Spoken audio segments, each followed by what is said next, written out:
Central China has been hit by an earthquake measuring 7.8 on the Richter scale. 5 children are reported to have died after the tremor brought down buildings at 2 primary schools. 2 powerful aftershocks have also been reported. Well, our environment correspondent Catherine Jacob is here. And Catherine, 7.8 on the Richter scale. This then is a powerful, a significant earthquake.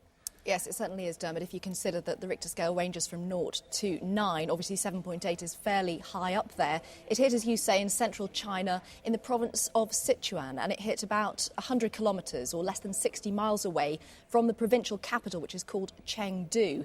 Now, crucially, it struck Chinese time at around 2:30 in the afternoon. And, of course, that means that there were lots of people around on the roads in their offices. Little wonder, then, that the UN's Global Disaster Alert System has warned that the impact of this could be very high.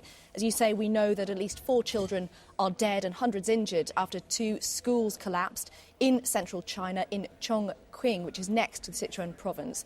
Also, the Chinese army have been deployed to try to search for survivors, and the repercussions have been felt far, far away from the epicentre, even as far as Beijing, nearly 1,000 miles away. I mean, is it an area known for its earthquake activity?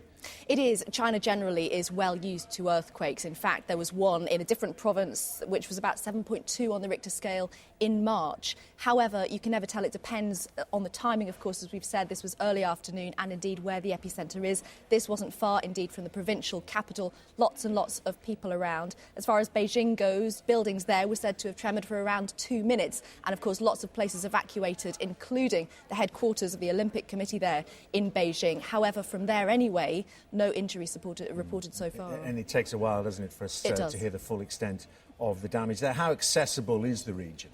Well, it's fairly sparsely populated generally, but the authorities there do say that the Chinese army have been deployed to try to assess the scale of the situation. As you say, in this kind of case, the reports dribble in, don't they? But we do know so far at least 4 children dead after those 2 schools collapsed in the Sichuan province. And the army on their way to try and find out exactly how big a disaster this is.